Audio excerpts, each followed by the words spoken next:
Patuloy namang sumisigaw ng katarungan para sa kanyang mag-iina si Lauro Visconde. Narito ang report ni Joseph Moro.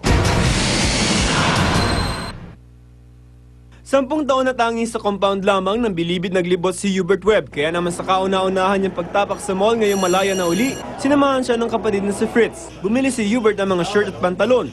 It's fun doing it with my brother kasi he knows what I should get. So it makes it easier. Baka pag ako iniwan mag-isa, pag ako bumili, baka sabihin sa akin, ano yan? Ano yan? Okay lang, gusto naman 80s ngayon. Kita mo. Alam na inabot ko, di ba? Hindi, 90s naman ako. Pagdaan sa skating rink, sandaling tumigil si Hubert. Nagbalik ang alaala nilang magkakapatid na nag-skating sa isang katulad na rink sa isang mall sa Ortigas. My brother and I, Mike, Jason, Fritz, and I ice skated. Mga 90s yun. Isipin mo kasi yun yung huli namin magkakapatid na naalala kong ginawa namin. 4 boys. Katarungan ang hinahabol pa rin ni Mang Lauro Visconde. Sa ngayon, muhugot na lamang daw siya ng lakas sa suportang ibinibigay ng mga kamag-anak at kaibigan, tulad na lamang ni dating Vice President Jofiso Ginggona na dumalaw. Ako nagkakaroon ng lakas na loob na pagpatuloy ang paglaban sa paghanap ng hustisya. Lalo pang nabuhayan ng loob si Mang Lauro nang dumating sa bahay niya ang mga miyembro ng Public Attorney's Office of PAO. Sabi ng hepe ng PAO na si Attorney Persida Acosta na minsan tumayong private prosecutor sa Visconde Massacre case, maaari pa raw iapela ang desisyon ng Korte Suprema. Ihahabol daw nila ang motion for reconsideration bago matapos ang taong ito. Meron po internal rules ang Supreme Court noong May 14, 2010 kung saan pinapayagan po na mag-motion for reconsideration ang bawat natatalo sa mataas na hukuman o sa Supreme Court. Para sa unang balita, Joseph Morong reporting. Philippine Coast Guard handang-handa na sa inaasahang pagbuhos ng mga uuwi sa mga probinsya ngayong holiday season. Sa katunayan, isang Special Operations Group ang kanilang binuo para sa kaligtasan ng mga pasahero. At upang mapaigting ang kanilang security inspection, gagamit po sila ng mga ASPIN o Asong Pinoy bilang bahagi ng kanilang bomb detection unit. Kaunay po yung makasama natin live sa studio si Admiral Wilfredo Tamayo, Commander ng Philippine Coast Guard. Admiral Tamayo, good morning. Igan, Rhea, magandang umaga po. Kamusta yung pagbabantay nyo sa seguridad sa mga pantalan at nagulat ba kayo sa mga ASPIN? Well, nasa heightened alert ng Coast Guard na mula noong December 10 pa lang. Opo. At yung ating programa sa ASPIN, nakita natin na talagang successful at kaya ng mga ASCALs natin itong ginagawa ng mga banyagang aso. In fact, kahapon ay isinama namin sila sa mga deployment, sa mga busy ports like Batangas, sa Matnog. So tuloy-tuloy itong ating programa sa K9. Okay, yung mga tauhan nyo ba, nagdagdag din tayo sa mga pantalan? Well, last week pa lang. Pag heightened alert, ganun no? Opo, nagdagdag po tayo ng Sea Marshals, K9s, SOG divers, medical teams, at po yung ating mga barko, nakadeploy na rin all around the country. Okay, paano po yung mga makakalusot pag nag-overload? Paano natin maiwasan ito? Alam mo, maganda, Igan, kasi meron na tayong bagong batas. At sa bagong batas namin, Republic Act 9993, ay maganda ang koordinasyon ngayon ng ating mga ahensya, ng ating shipping associations, at tuloy-tuloy ang pagbabantay natin against overloading of cargo, excess passengers, yung pong mga walang life-saving appliances, at pati na yung mga colorum vessels ay todo bantay ang ating mga tauhan sa Philippine Coast Guard. Mas mataas ba ang ngayon, parusa? Mas mataas at matindi dahil sa bagong batas ng ating Coast Guard, pwede natin i-detain ang isang substandard vessel. Meaning, kung hindi siya substantially compliant to safety regulations, ay anytime pwedeng i-detain ng ating Coast Guard. So, ngayong Pasko, wala hong leave yung ating mga tauhan ng Coast Guard? Opo, at tuloy-tuloy yung ating 24/7, yung ating command centers, at handa pong rumisponde ang ating mga tauhan sa Philippine Coast Guard. Payo sa mga mananakay natin ngayong Pasko at bagong taon, Admiral. Sana po maaga pa lang sa mga pantalan ay magpunta na sila at wag po magdadala ng mga bagay na pinagbabawal kagaya ng mga banned firecrackers, mga bladed weapons, yung pong unlicensed firearms, at lagi pong isaisip ang kaligtasan ng bawat isa. Okay, maraming salamat po. Merry Christmas, Admiral. Ingat po kayo. Merry Christmas sa Igan, Rhea, magandang umaga po. Pwede naman bumati ang mga taga-Coast Guard, ng Merry Christmas. Merry Christmas. Admiral Wilfredo Tamayo po, Commander ng Philippine Coast Guard.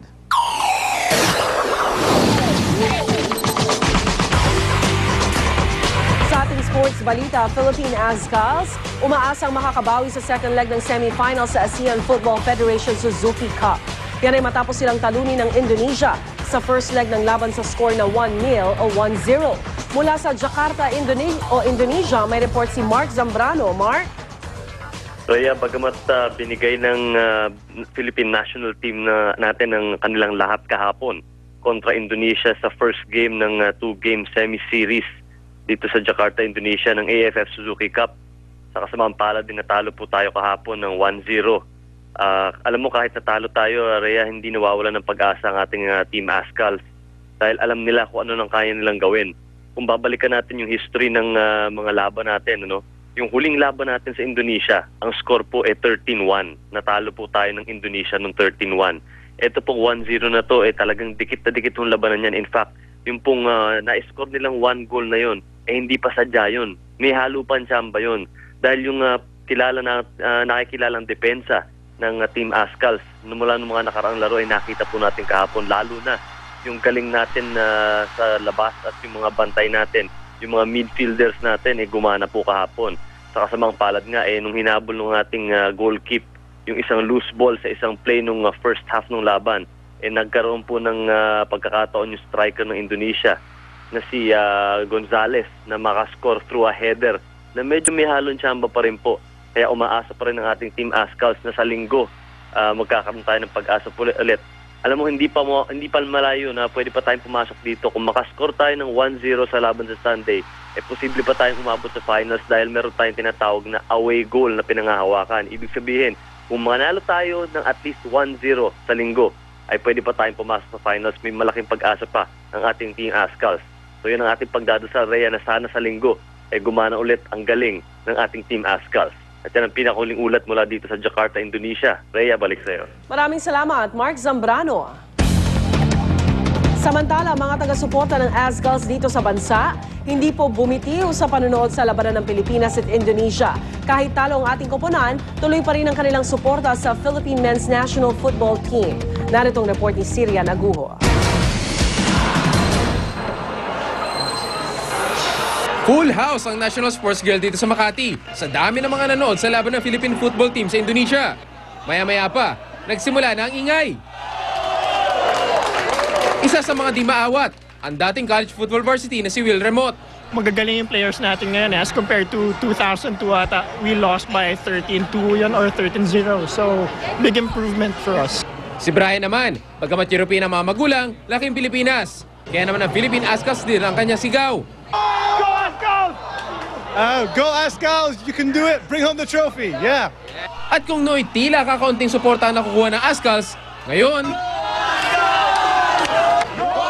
mismo ang pamunuan ng restaurant nagulat sa dami naman nagre-request sa kanila na ipalabas na laban. We've been prepared for this match and we are surprised na very big yung pagtanggap nila sa football.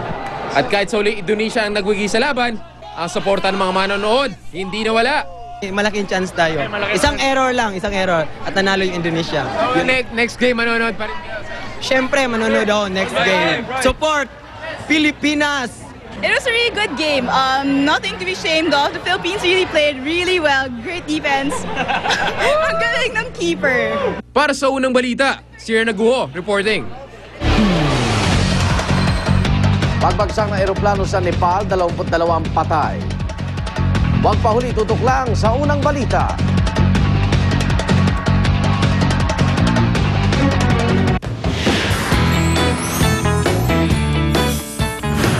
Misis, ang mop na nagamit nyo ay kaya ang hamon ng basang sahig. Isang misis na nabibitin sa kanyang ordinary mop ay ipapakilala natin sa Scotch-Brite Super Drying Mop. Alam na naman natin na kilala ang Scotch-Brite bilang scrubbing pad expert. Pero meron ding Scotch-Brite Mop na magaling ipanglinis ang sahig. Kaya tara't kilalanin natin ang isang misis para sa isang cleaning challenge gamit ang isang super mop.